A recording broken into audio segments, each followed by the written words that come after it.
yeah, this is an older snapshot from 9.15.1, and do you guys miss chat? Let me know if you miss chat, but we're here on Fjords in a E25 platoon, and the Oni on the enemy team says, OMG, a swarm of E25s, they will eat me.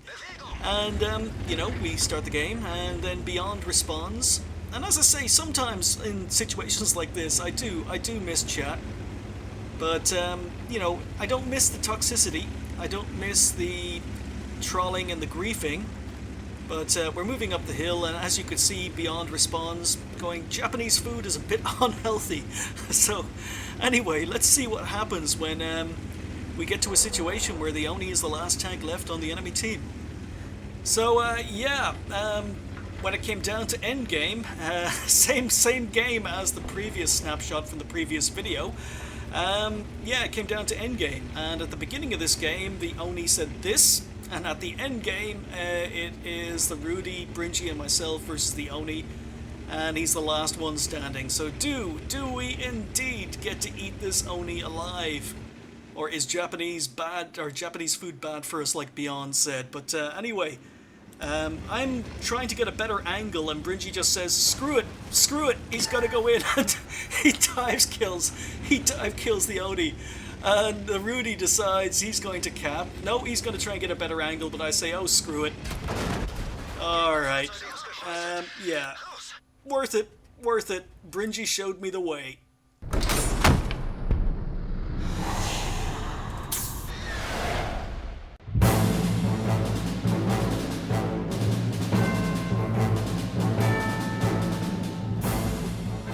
Hi folks, and welcome to the Ace Tanker for the Infantry Cannon Wagon 72, or as it's known in game, the IKV 72. This is the Tier 3 Swedish tank destroyer. This is my second game in the tank, and we are here on Prokhorovka as a Tier 3 in a Tier 5 game. Now, I quite liked this tank. Unfortunately, I only think I spent 3 games in it. This is the second game in the tank. I think it took me 3 games to grind through it. So, aced it on the second game. I've got the final gun here, which is a 75mm, and I suppose we might as well talk about the history, because not much history here, it's very, very brief. But basically, between 1952 and 1954, there were 36 of these ordered and supplied to the Swedish Army as an infantry support vehicle, hence the name, Infantry Cannon Wagon. Now, these tanks were basically a little bit unusual for Swedish tanks in that the engine and the gearbox were at the rear of the tank destroyer. Later Swedish tank destroyers all have their engines at the front and the gun is mounted further back, but this was a design where the engine and gearbox were at the back. This tank had an absolutely amazing gun depression of 20 degrees. So in game, obviously 20 degrees would probably be broken, but in game it's only got a measly 12 degrees of gun depression, which is, yeah, as I say, not quite as good as 20 degrees, but, you know, 12 degrees isn't bad. So it's got amazing gun depression. It's got the best camo rating of any TD in the game. In fact, I think it's got the best camo rating of any tank in the game. Certainly any TD, I would need to check it up, but it's got amazing camo rating, even though I didn't bother putting camo paint on the tank.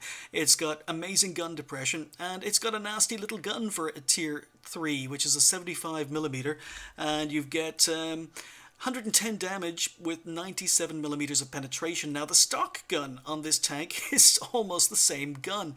The stock gun has about 88mm of penetration, 110 damage. The accuracy is just slightly worse, and the aim time is just slightly worse. The rate of fire is slightly worse, but this is a Tier 3 that can be played completely stock, because to be honest, in the first game I had noticed absolutely no difference between the stock gun and the final gun, which I ended up using in the second game because I unlocked it after the first game. So it's got a very, very nasty gun, good camo rating, decent maneuverability, and fantastic gun depression. Unfortunately, it's a Tier 3, and as much as I would have loved to have spent more time in the tank, I ground through it very, very quickly.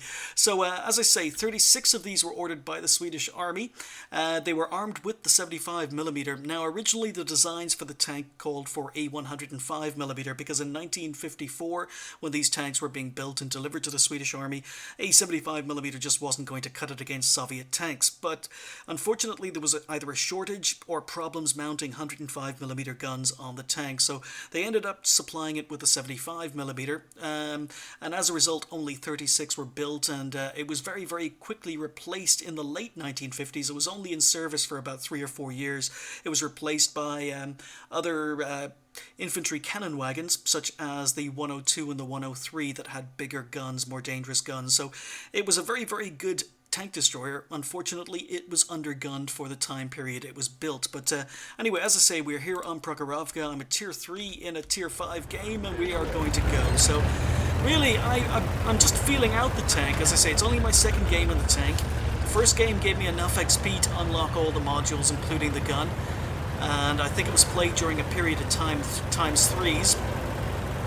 So I got a lot of XP from the first game, and I got a lot of XP from this game, and it was pretty much almost enough to grind through the tank, I think. Or maybe this was my final game of the tank. I don't know. I'd have to check my stats to see how many games I actually played in this. But we are just moving up, and you know, as per usual, lower tier game, tier 5 game. I'm expecting a lot of enemy tanks to come down the 1-2 line, so rather than going up the hill, I'm actually going to try and work the 1-2 lines. It's a standard battle, not encountered, so there's no real issue going over to the 1-2 lines. And just like the tier 2 game in the PVLVV FM42, I'm going to be a little bit more aggressive. I'm not going to sit back. I want to do my own spotting. I want to use my own camo rating, my own view range, and basically shoot my own targets and get assistance damage. So unfortunately, enemy T-46 has managed to drown himself. Yeah, but at least he's just a tier 3. So there's the first victim.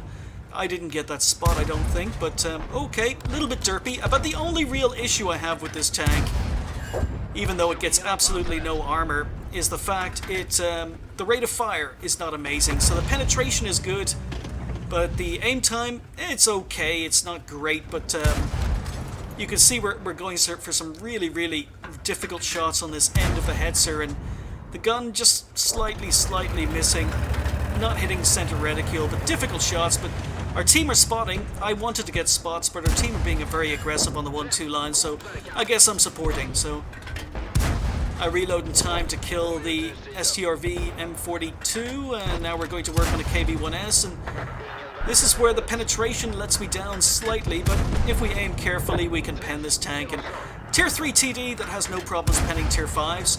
Although I say as we bounce.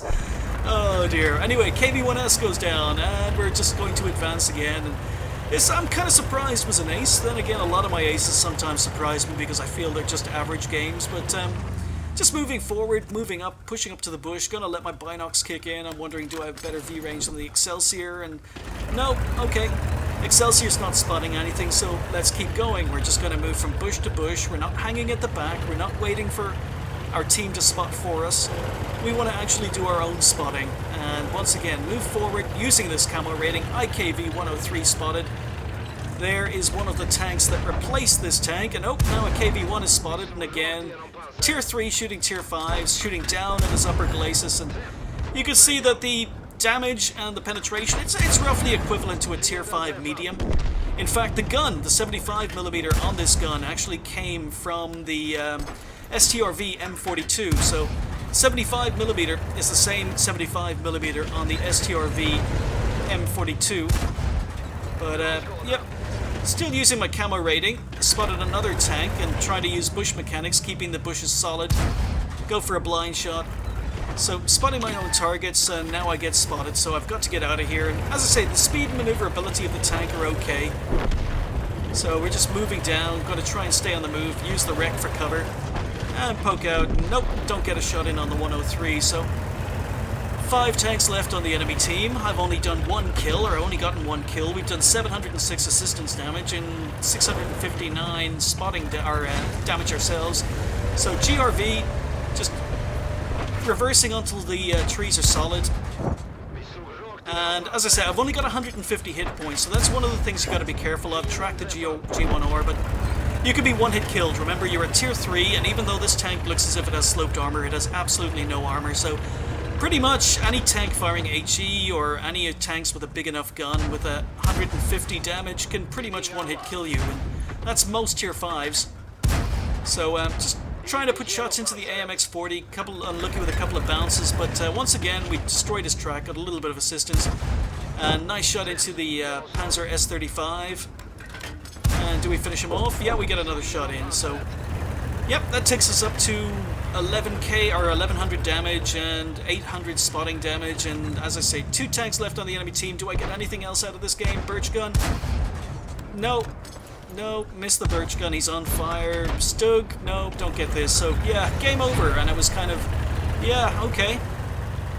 But you gotta remember, it's only a tier 3, so we picked up the ace, even though I didn't think it was a very good game. We also picked up high caliber, so tier 3, tier 5 game, and the tank is competitive. As I say, very, very good gun depression, even though it's not historically accurate. It should be much, much better.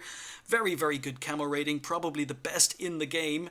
Decent gun for a tier 3, decent mobility, and all the qualities that a tank destroyer wants. So about the only, as I say, downside is the fact you've got no hit points and no armor, but at least you've got your camo rating to rely on. So 1203 damage done, 1 kill, and 1032 XP overall. Fired 23 and only hit 17, but of the 17 we penned 12, considering we're shooting mainly higher tier tanks. That's okay. Spotted 3, damaged 7, destroyed 1, and 816 assistance damage. Again, don't want to play too passively, especially when you're a tank destroyer. If you want to ace a tank destroyer, you have to be a little bit more aggressive than simply sitting at the back and waiting for friendlies to spot tanks for you, or waiting for the friendlies in front of you to die before enemy tanks move into your render range. So you got to move forward. Keep enemy tanks within your render range. Make sure you're shooting, make sure you're spotting. And anyway, we finished up with 24,000 credits, and it wasn't my first game of the day. I say first game I unlocked all the modules, second game I was able to ace it, and I think maybe I played one more game in order to grind through it. I can't quite remember, but I liked it. But then again, I only have first impressions. I've got a handful of games played in it, I aced it and I sold it. So this is a tank I might end up going back to rebuy, because I think it's a very, very dangerous and very, very good little tier 3, but we'll see. I need my Swedish female crew for higher tier Swedish TDs, so unfortunately the infantry cannon wagon got sold. So anyway, next video we're probably going to be moving on to the tier 4. Thanks for watching, I'll see you next time.